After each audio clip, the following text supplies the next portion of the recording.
Et voilà, on s'apprête à traverser le Mekong pour aller de l'autre côté à la frontière cambodgienne. On s'approche de la fin de cette aventure au Cambodge.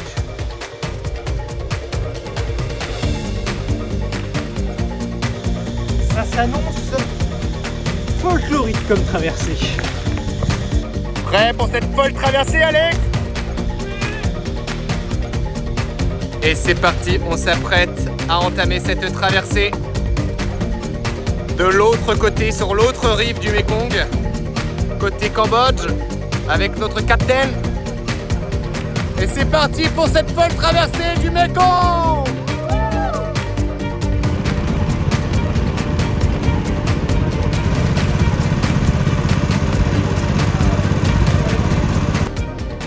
Le Mekong, royaume des eaux et des brumes. Né sur les hauteurs du Tibet dans les montagnes du Qinghai, il descend vers le sud comme un long serpent d'argent. Il parcourt 4350 km à travers 6 pays. La Chine, le Myanmar, le Laos, la Thaïlande, le Cambodge et le Vietnam. Fleuve sacré, fleuve nourricier. Il irrigue les rizières, berce les villages et façonne la vie de millions de personnes au rythme lent de ses crues et de ses saisons. Son bassin versant couvre près de 800 000 km². C'est l'un des fleuves les plus riches en vie au monde.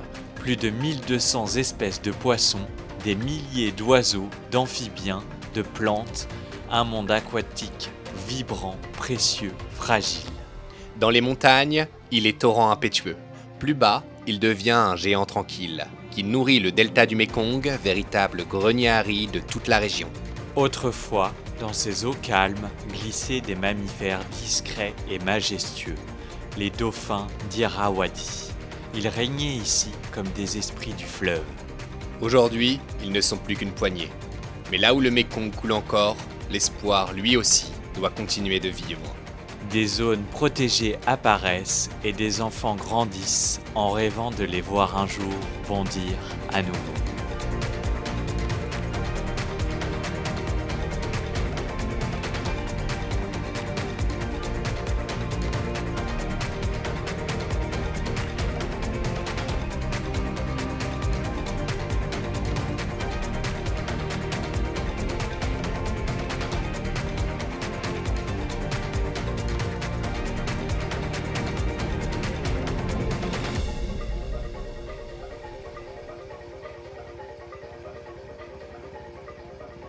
C'est parti pour le passage de frontière, direction le Laos. C'est un clap de fin pour le Cambodge. Nous, c'est Alexandre et Romain. Le 2 juin 2024 débutait la plus grande aventure de notre vie. Un tour du monde à vélo. Et après avoir traversé l'Europe, Embarquez avec nous à la découverte de l'Asie.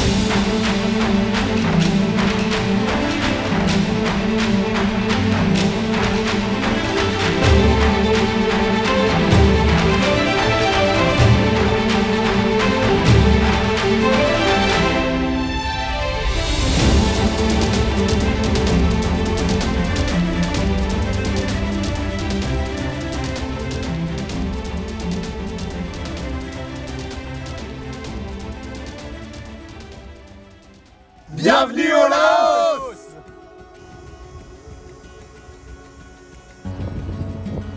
Et nous voilà arrivés au Laos! Wouhou!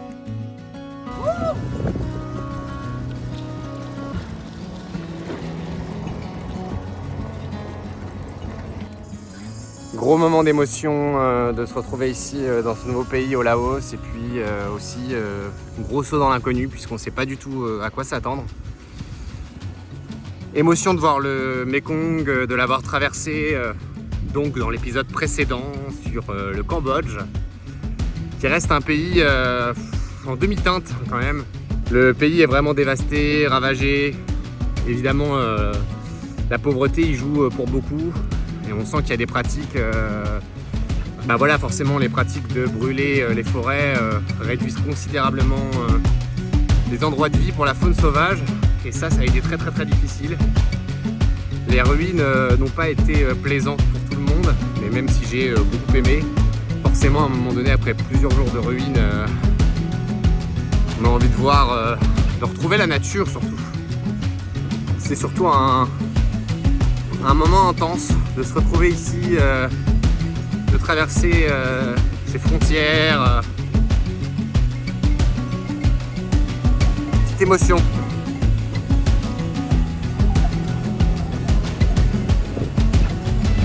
Hello!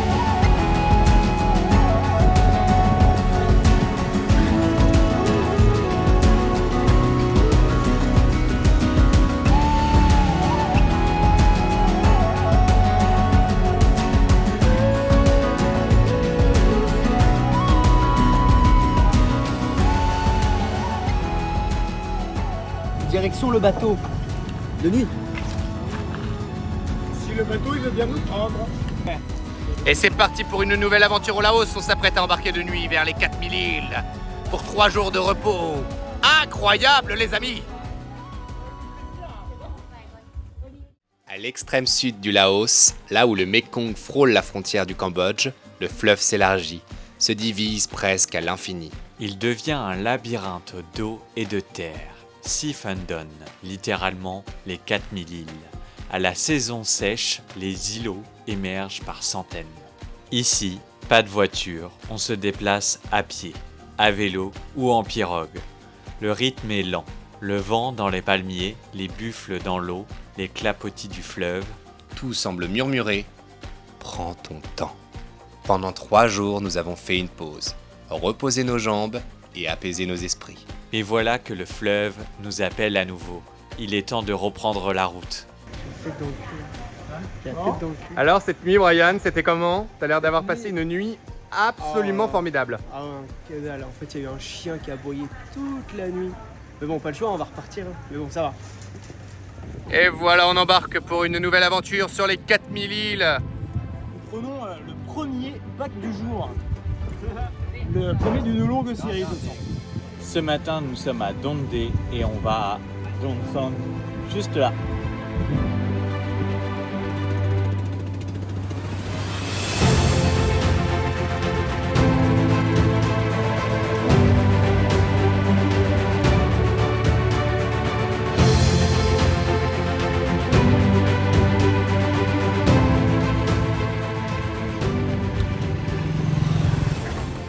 On traverse des petits villages au milieu des îles et franchement c'est vraiment atypique, toutes ces petites maisons au bord de l'eau. La population est super accueillante, les enfants nous tapent dans la main quand on passe.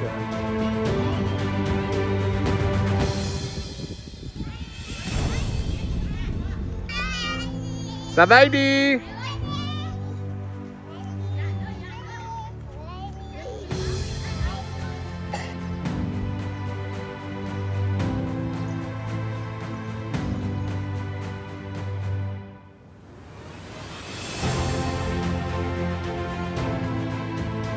Il va falloir rentrer un carré dans un rond.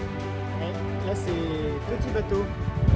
Là, c'est un peu petit bateau comparé à la grosse barge bleue qu'on espérait prendre. Mais c'est pas grave. Ça, je sens que ça va être marrant là.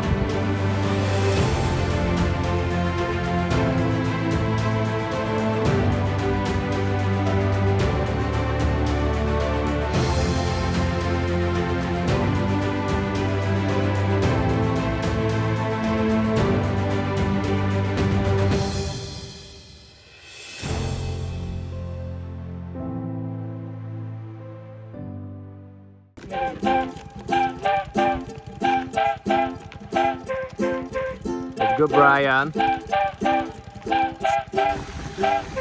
Tu peux faire des trucs?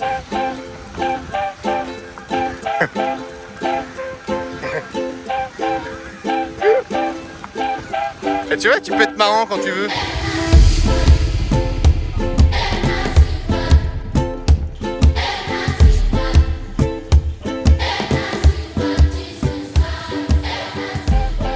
C'est fantastique! C'est fantastique ou c'est pas fantastique? Est-ce que tu aimes cet endroit? Est-ce que tu aimes le Laos? Ça va aller. Vraiment, c'est complètement fou. Je suis déjà amoureux du Laos. La bienveillance, l'accueil absolument fantastique. de ses habitants. Je vous le dis, c'est un coup de cœur qui est en train de se produire ici au Laos. Voilà, je suis tout émoustillé. C'est fantastique. Voilà. Et regardez le Mekong. C'était un rêve, le Mekong. Et franchement, c'est un rêve qui dépasse de loin mes attentes. Putain, c'est beau. Putain, c'est beau. Mais qu'est-ce qui fait chaud? Qu'est-ce qui fait chaud?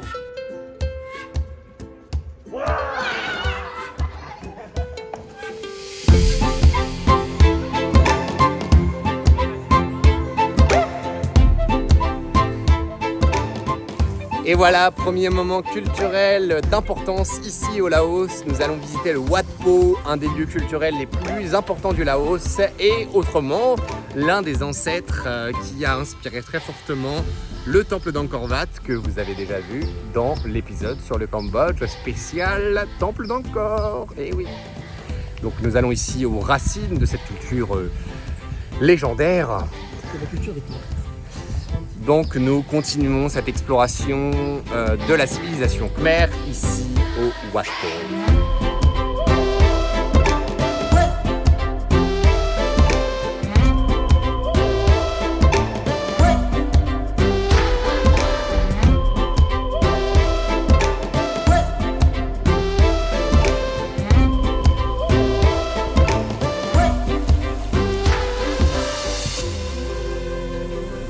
L'homme à la pastèque.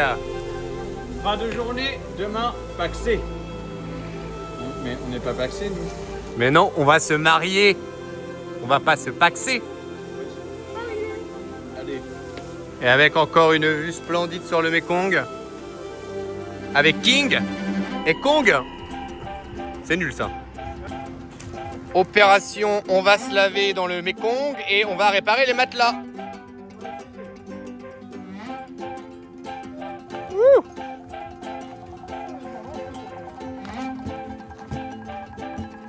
C'est pète-boule. Bon alors Alexandre, est-ce que tu trouves le trou? Dis-nous tout. Ah oui, j'ai trouvé le trou. Il est où? À votre avis, qu'est-ce qui s'est passé? Romain a mal collé la rustine. Non, Alexandre me l'a mal passé quand il l'a décollé. Du coup, j'ai dû essayer de réparer sa connerie. Et voilà ce que ça a donné. Regardez, ça fait des bulles. Je pense que c'est ça. Un peu chaud de cette montée, Alex, non? Vraiment hot. Ah là là. Ça va, ça se monte bien. Ouais. Ça monte, ça monte.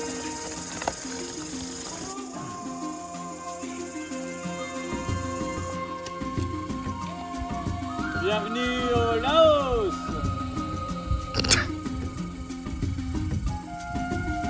Bienvenue dans les plantations de café. Wouh.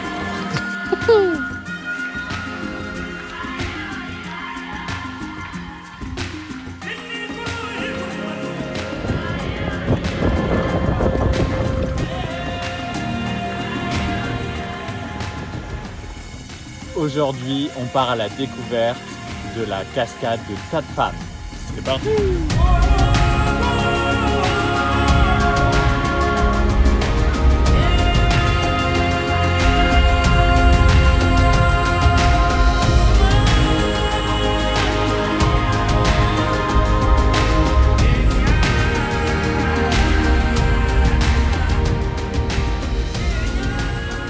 Et nous voilà donc face à la cascade jumelle de That Fan, qui n'est ni plus ni moins que la cascade la plus haute du Laos, avec ses 120 mètres. Et en plus, c'est une cascade jumelle.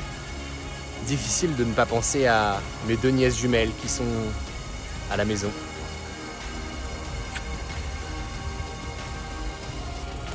Bon, eh bien, coup de cœur total pour les cascades jumelles de That Fan. Franchement, un moment merveilleux. On se dirige à présent vers les cascades suivantes et on va se mettre en quête d'un endroit de bivouac pour la nuit.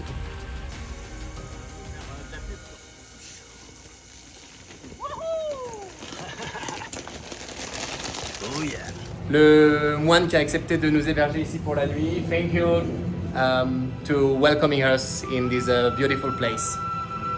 Thai. Again! Yes! Your name? Say your name? No? You? Sam? Q?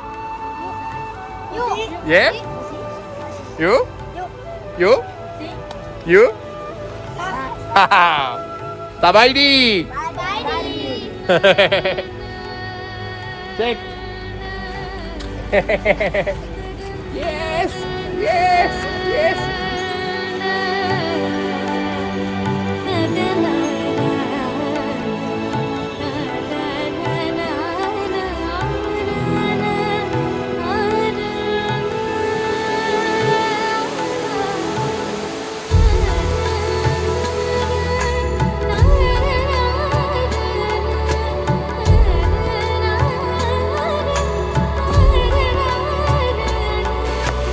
Les pluies tropicales.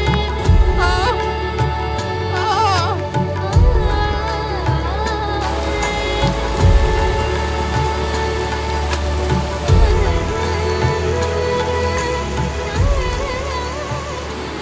Opération séchage du matériel. La grosse liasse qui sèche. Les petits passeports. Alexandre, que penses-tu de cette situation? Bah, il y a de l'eau dans l'appareil. Non. Merci.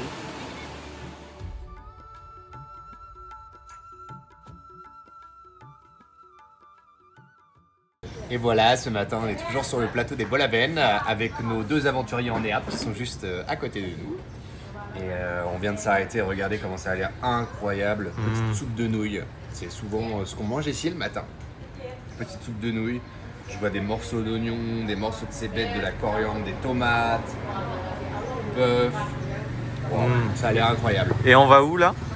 Et aujourd'hui, on se dirige vers Atapu. Ça se trouve, ça va être claqué.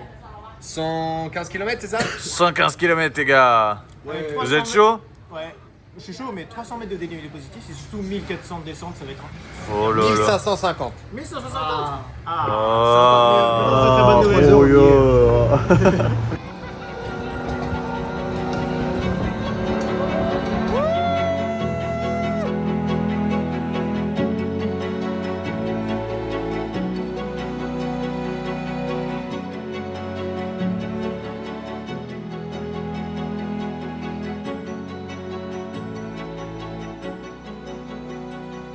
Derrière ces paysages tranquilles se cache une histoire que peu connaissent. Le Laos, longtemps isolé, fut le royaume de Lhongsang, le royaume du million d'éléphants, fondé au XIVe siècle. Puis vinrent les influences siamoises, vietnamiennes et enfin la colonisation française. L'indépendance est proclamée en 1953. Mais bientôt, la guerre du Vietnam déborde sur ces terres. Peu le savent, mais le Laos est alors devenu le pays le plus bombardé de l'histoire de l'humanité. Entre 1964 et 1973, plus de 2 millions de tonnes de bombes sont larguées. Aujourd'hui encore, certaines campagnes vivent avec ces traces invisibles, ces dangers enfouis sous leurs champs. En 1975, le palais Tlao prend le pouvoir. Le pays devient une république populaire à parti unique. Depuis, le Laos avance lentement, fidèle à ses racines rurales, à sa foi bouddhiste, à ses sourires et sa résilience. Et on arrive à Atapu. Wouh! Pour 3 jours de repos bien mérités. Avant de rejoindre la frontière vietnamienne. Atapu! Et voilà, c'est l'heure des séparations avec Brian et Seb. Et on se retrouve plus tard, peut-être, pour de nouvelles aventures. Salut les gars!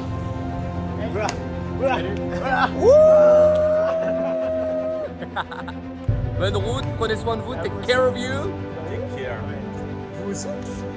Profitez bien de cette magnifique montée vers le Vietnam. Ouais, c'était incroyable. De toute façon, on se retrouve plus tard. À bientôt. Un bisou.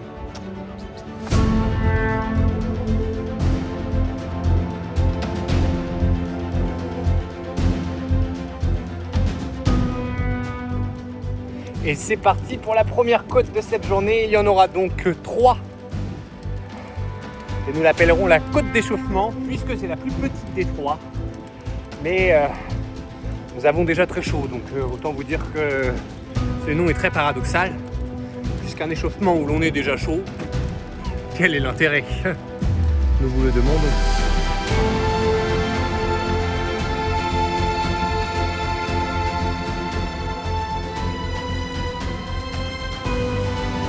Et regardez! Et on a retrouvé.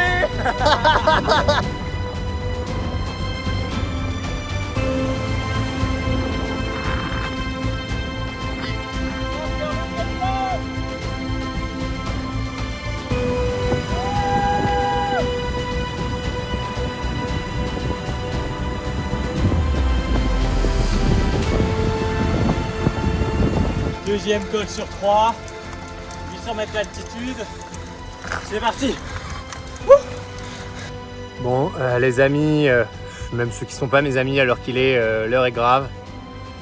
On est dans une côte en direction du Vietnam, du coup vous êtes au courant hein, puisqu'on vous l'a dit juste avant. Et on a bientôt plus d'eau, c'est la première fois qu'on se rationne aussi mal. Et il fait 40 degrés. On veut faire du stop pour que quelqu'un nous aide à monter. Ces pentes infâmes, mais personne ne passe. Alors on trépasse. Voilà. On est face à un des moments les plus durs de notre aventure là. J'ai le tournis. Puis bon, Frétouille derrière va pas mieux. Hein. Putain, ça me brûle les yeux. Frétouille il perd des kilos là. Frétouille il a trop chaud, donnez-moi de l'eau, le soleil. Même pas la force de craquer là.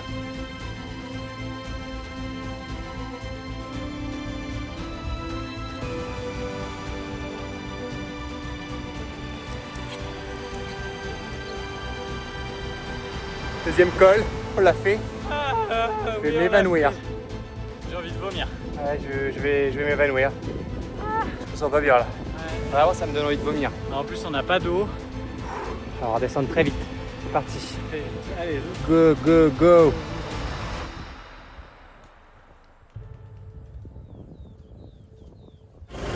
Voilà, on a été sauvé, pris en autostop par un monsieur vietnamien absolument adorable.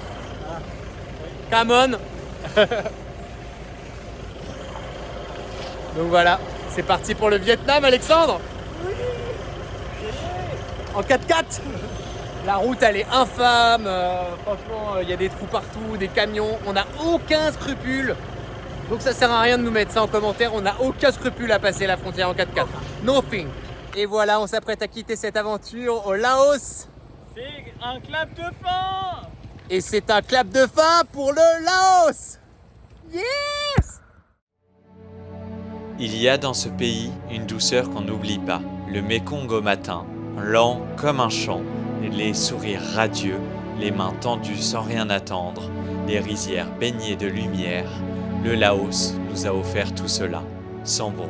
Nous avons sillonné les routes, traversé les villages et partout ce sont les sourires qui nous ont guidés. Des visages ouverts, des gestes simples, une générosité douce, presque désarmante. Ici, l'accueil ne se dit pas, il rayonne, comme une lumière qui vous entre dans le cœur. Mais à mesure que nous avancions, quelque chose changeait. Dans les montagnes, là où la jungle semblait autrefois sans fin, le sol est devenu noir, la forêt s'est effacée et la fumée, partout, nous collait à la peau. Ici, des familles vivent avec moins de 2 $ par jour. Et quand il ne reste plus d'alternative, on met le feu pour cultiver, pour survivre. Chaque année, des milliers d'hectares partent ainsi en cendres.